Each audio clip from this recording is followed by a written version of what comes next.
All right, so here I am at Sarnath, and this is the area also known as the Deer Park.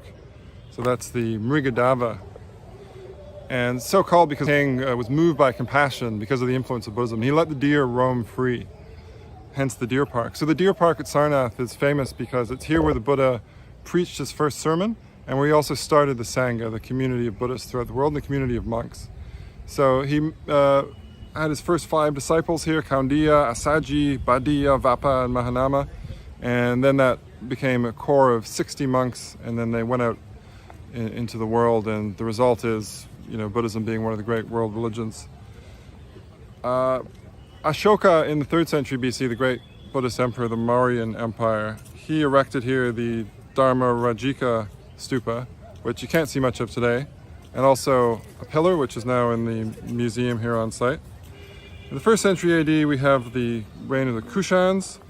Bhikshu Bala of Mathura puts up a colossal red sandstone bodhisattva, a bodhisattva being a kind of later Buddhist saint, and that's apparently topped by a massive parasol.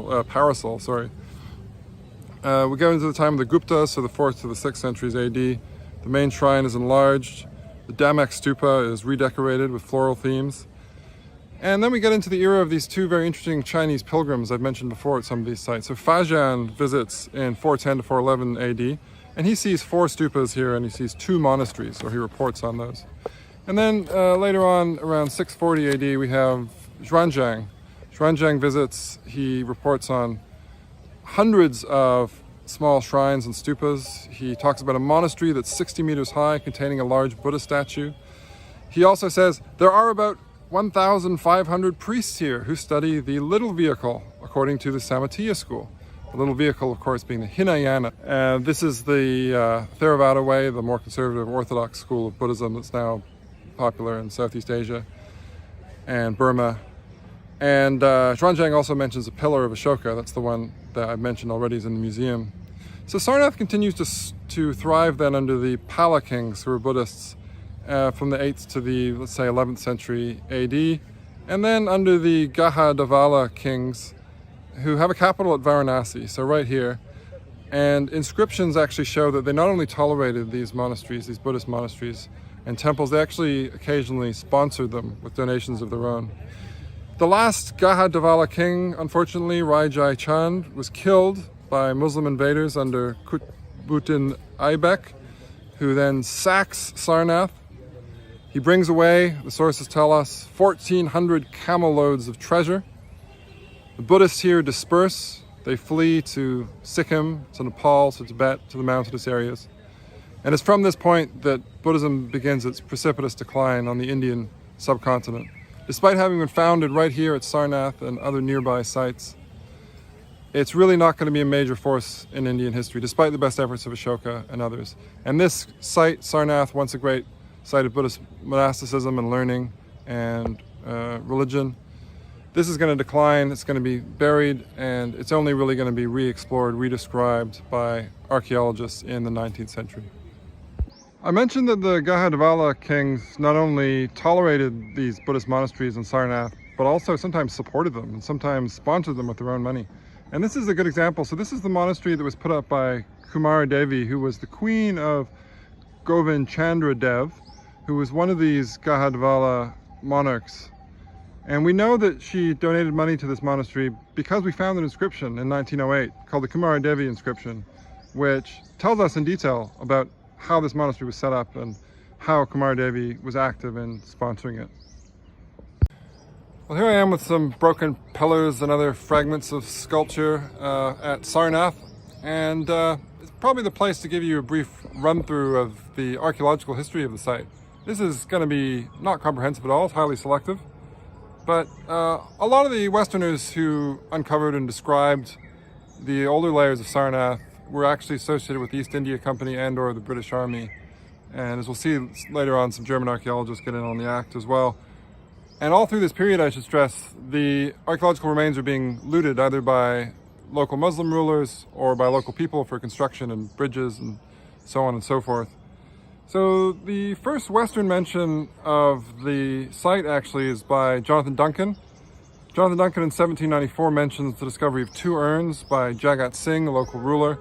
in the vicinity of a temple called Sarnath. By 1834 to 1836, we have Alexander Cunningham, who engages in excavations, serious excavations for the first time in this area. 1851 to 1852, it's Major Markham Kiddo, also of the British Army, who conducts some excavations. And one other set of excavations I'll mention are those by Friedrich Oertel. Friedrich Oertel in 1904 to 1905. He finds some of the oldest stuff, some of the Ashokan material. So this is the material, the temples and pillars and so on, put up by the Buddhist Emperor Ashoka in the 3rd century BC. Plenty of other names that are associated with excavations on this site, but that's a quick run through for now. What I have behind me here is the massive Dhammik stupa, and you can see some of the floral motifs that, as I said before, were added in the Gupta period. This used to be called the Dharmachakra stupa. We know this because of an inscription from the 11th century. And in the 19th century, in the 1830s, Alexander Cunningham put a massive shaft down through the center of this, hoping to find the holy relics of the Buddha. He didn't find those. What he did find was an inscription from the 6th to the 7th centuries AD. And he found traces of a Mauryan structure. And that was probably the structure that was placed here, the first stupa, in order to commemorate the Buddha's first sermon here at the Deer Park in Sarnath. What's behind me now is the Dharmarajika stupa. It's one of the oldest stupas in Sarnath, and the Buddhist Emperor Ashoka originally put up 7 stupas to house the holy relics of the Buddhas, and he planned also hundreds and maybe even thousands more. So this is one of these original stupas which was here to house the holy relics, and excavators have determined that over time it was actually expanded and increased in size 6 times. They added various features as well, so a circumambulatory path, important because one of the points of these stupas is that pilgrims can walk around them as a kind of religious practice. So this was originally a smaller stupa, and it grew to become, quite large by the time that, at the end of the 18th century, it was destroyed. It was destroyed by Jagat Singh, a local king, the king of Benares. And when he was destroying it, he actually found a box with a casket in it, enclosing the holy relics of the Buddha. And incomprehensibly, to my mind at least, what he did was he took this casket and he threw it into the river Ganges. The box, however, is preserved. It's in the Indian Museum. And thankfully, we do have these remains of the stupa, and we've also found some other interesting artifacts around this area, around the stupa. So the most spectacular one was this red sandstone bodhisattva, a huge bodhisattva statue put up in the Kushana period. And another one is a seated Buddha in a meditation posture. So this is all that remains of one of the oldest stupas, the Dharmarajika stupa in Sarnath.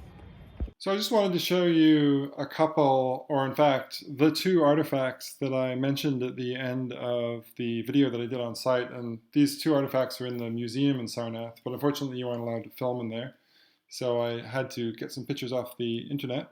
You aren't allowed to film or take pictures, in fact. So the first one is this large red sandstone Buddha that was found near the Dharmarajika stupa. It's called the Bala Bodhisattva because, as we'll see, it was dedicated by a monk called Bala. We know that from an inscription on the pillar standing behind the figure. This may be a bodhisattva, a kind of Mahayana saint who is enlightened but has decided to liberate others. Or it may just be a Buddha, a figure of the historical Buddha Shakyamuni. And art historians have suggested it's probably just a Buddha, partly because it's very unadorned, it doesn't have any jewelry, but also because of the little line that you can see between the feet of the figure, which may represent the Shakya, the clan that the Buddha was born into, whose emblem was a lion. The fact that this is made out of red sandstone is one clue that it's from the Mathura school of art and sculpture. Another is the dhoti, the loincloth that's loosely tied around the hips of the figure with a sash. And this is from the Kushan period, from the 1st to the 4th century AD, but in this case we happen to know that it's from the year 123 AD, and the reason that we know that is again because of this inscription, which gives us not only the year but also the month and the day. Now, I've already referenced the pillar standing behind that figure, and that pillar is actually the shaft of a chhatra, a ceremonial umbrella or parasol, which is a symbol of somebody who's holy or sanctified, or indeed royal. And the main section of that umbrella or parasol is on the left there. This is the inscription on the shaft of the umbrella, the pillar, and it's not too long, so we can read through the translation. In the year 3 of the great king, the Maharaja Kanishka, month 3 of winter, day 22. There's the date. We know what date it is. We can translate this, as it were, into 123 AD, because we know the dates that the king Kanishka was ruling, and we can obviously count to 3.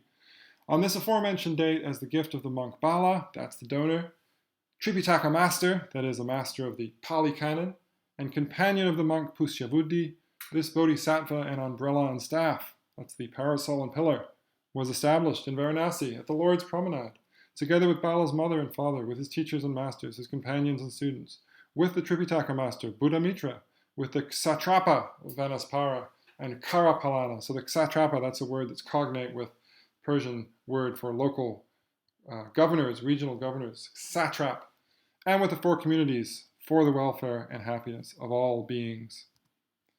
And there are also some inscriptions on the base of the statue. And the first one reiterates that this is the gift of Friar Bala, Bala the monk, a master of the Tripitaka. It's an image of the Bodhisattva, and it's been erected by the great satrap. Here the translation uses just the word satrap. The great satrap Karapalana, together with the satrap Vanaspara.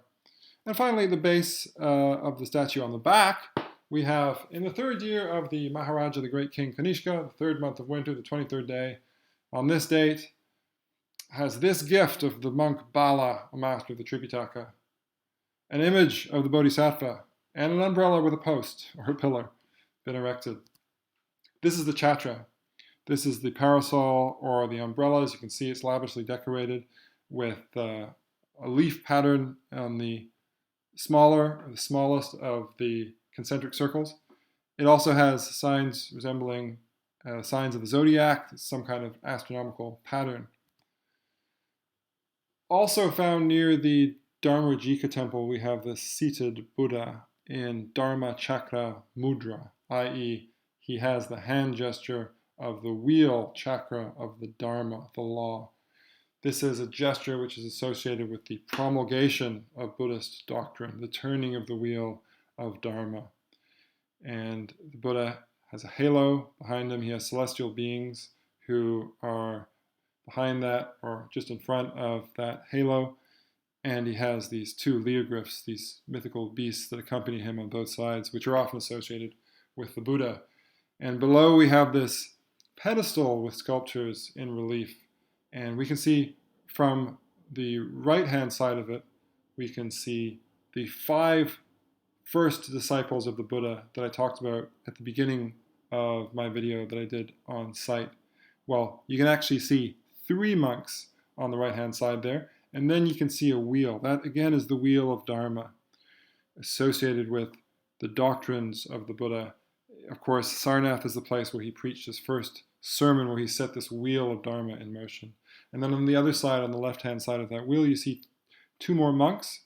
And then on the far left, you have the final adult figure, who is a woman, and a smaller figure, a child. So woman and child, we don't know who those are, but it's been suggested they're the donors of this splendid monument from the 5th century AD. Finally, I wanted to talk about the lion capital of Ashoka, because it's probably the most famous monument that comes out of Sarnath. It's one of a dozen pillars put up by Ashoka, the Buddhist emperor, in the 3rd century BC, all around India, or a dozen pillars that Ashoka put up with capitals, and more than a dozen more that we know of without capitals. And this map is actually a little bit selective. That isn't a representation of all of these pillars that we know about, but it'll give you a sense of how some of the most famous ones look. And actually, the one we're going to look at in just a second is obviously the Sarnath one, so just go to the word Sarnath there, and just below it, that's the lion capital of Ashoka. And it actually looks quite similar to the one at Sanchi, just to the left of it, below where it says Sanchi, obviously. It's similar because it has lions at the top, and it's also similar because it has these bell, so-called, a bell in the shape of a lotus flower, an inverted lotus flower. A lotus flower, of course, being a symbol of Buddhism, because Buddhism is like a lotus flower. It encourages us to live in the muddy waters of reality, but the idea is that there will eventually, hopefully, be this blossom of enlightenment. So there are these lions, there's the lotus flower bell at the bottom, and then there's this abacus, the abacus being the top part of a capital with a flat top where you can fit other sculptures, as indeed is the case here with the lions. And this abacus has wheels and other figures of animals that we'll get to very soon. So here's a better picture of the lion capital as it appears in the museum at Sarnath. Again, I wasn't able to take this picture, but there are lots of pictures online. We have these 4 lions at the top, 3 that you can see and 1 behind. Again, either because the lion was a sign of Buddha Shakya, Buddha's Shakya clan, the clan he was born into, or another possible reason because he's sometimes referred to as the lion of the Shakyas. Or, and this is a theory I quite like, to trumpet the Buddha's message to the 4 corners of the earth. So this is the idea of the lion's roar of the Buddha's dharma as a kind of lion's roar. The Buddha's preaching, which of course, again, he started to do at Sarnath as a lion's roar. Lion's roar is actually the title of a Buddhist magazine that is around nowadays, and you can still find online, I believe. And I guess that is a reference to this passage or this discourse, this sutra, or sutta, to use the Pali word, the Mahasihananda Sutta, the great discourse on the lion's roar. And one of the things it says in that is the Buddha roars his lion's roar in the assemblies and sets rolling the wheel of Dharma. So that's quite nice because there's a link here in this passage, at least, between the Buddha's preaching being like a lion's roar and also the start of his teaching being like setting in motion this wheel of Dharma. And below each of these lions is actually on the abacus a wheel with 24 spokes. We'll come back to the fact that it has 24 spokes.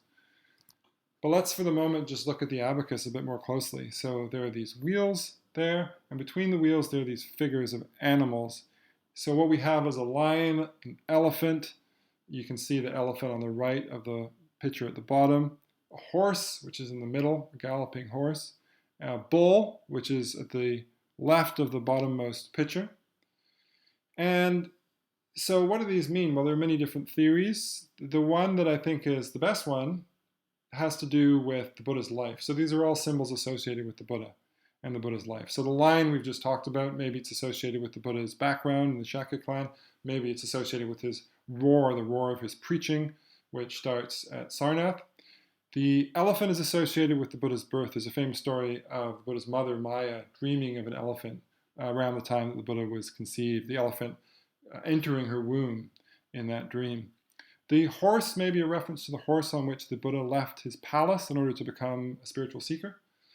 And finally, the bull may refer to the bullocks which the Buddha watched at his first meditation under a rose apple tree. There was a plowing festival, and there were these oxen who were plowing the field, and the Buddha sat down and meditated on their suffering, their striving, and the alternative that he was embodying in meditation. The full monument would have looked something like this. This is a reconstruction in Chiang Mai, Thailand. It would have sat atop the part we've discussed, the capital would have sat atop this pillar, which was, according to the main excavator, something like 8.3 meters tall. We have fragments of the pillar that we found at Sarnath, so they can reconstruct that. And at the top is this capital we've been discussing, which is 2.1 meters in height. At the bottom, there were 3 inscriptions, one from the period of Ashoka, one from the Kushan period, and one from the Gupta period. And at the very top, something we haven't discussed yet. So above the pillar, above the capital, we have another wheel. And this is actually a 32-spoked wheel. That doesn't survive complete, it survives only in fragments. And this is a picture from the actual museum, again, that I didn't take, but I found online. And as you can see, the curators of this museum, or the archaeologists, have reconstructed this wheel as best they can, and they put it on top of a drawing of what they think it would have looked like, and they fitted the various fragments into where they think it would have gone. So this was a 32-spoked wheel, they think. And that's significant because, as we've seen, the wheels on the abacus have 24 spokes. I misspoke. And the reason that this is interesting or important is because this wheel is actually going to go onto the flag of India, because it's recommended to go onto the flag only a few weeks before Indian independence in 1947 by Jawaharlal Nehru. And he also recommends that the capital, or at least the capital minus the lotus flower bell, should become the state emblem of India. So if you've ever lived in India or you've traveled in India, you'll see this state emblem on basically anything to do with the Union, the Indian federal state, official documents, and so on. And as you can see, it also has a bit of the abacus. It has the wheel again. And also, actually, I just noticed now, has two of the animal figures. I guess that's the bull on the right and the galloping horse. I don't know why they didn't put the lion or the elephant. Perhaps they already had lions. But anyway, the elephant lost out. Okay, the final thing that I want to discuss is the Ashokan inscription. I don't have time really to discuss the Kushan or the Gupta inscription. And besides, those are later inscriptions, and the Ashoka period inscription is actually associated with the monument itself. It was put there around the time that the monument was put up. And actually, we have the same edict on other Ashokan pillars at Sanchi and Allahabad. So between these three monuments, between these three pillars, we're able to reproduce the inscription with a lot of confidence. And it's an edict. It's something that Ashoka put out in his position as monarch, trying to calm down the sangha, still relatively young Buddhist community, and make sure there aren't too many schisms. So it really tries to introduce some negative incentives for anyone who's trying to split up the Buddhist community. And I won't put the translation of the whole thing here, but I can read really the most important bit when you get an idea of what's going to happen to you if you are schismatic and you're trying to break up the Buddhist community. Whoever creates a schism in the order, says Ashoka, whether monk or nun, bhikkhu or bhikkhuni, is to be dressed in white garments and to be put in a place not inhabited by monks or nuns.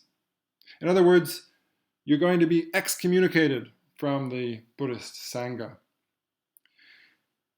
So that's my very quick tour of the deer park at Sarnath, together with 3 chosen artifacts from the museum. There's a lot of other splendid things in the museum, a lot of other splendid things on the site. If you get a chance to go to Varanasi and to Sarnath, please do.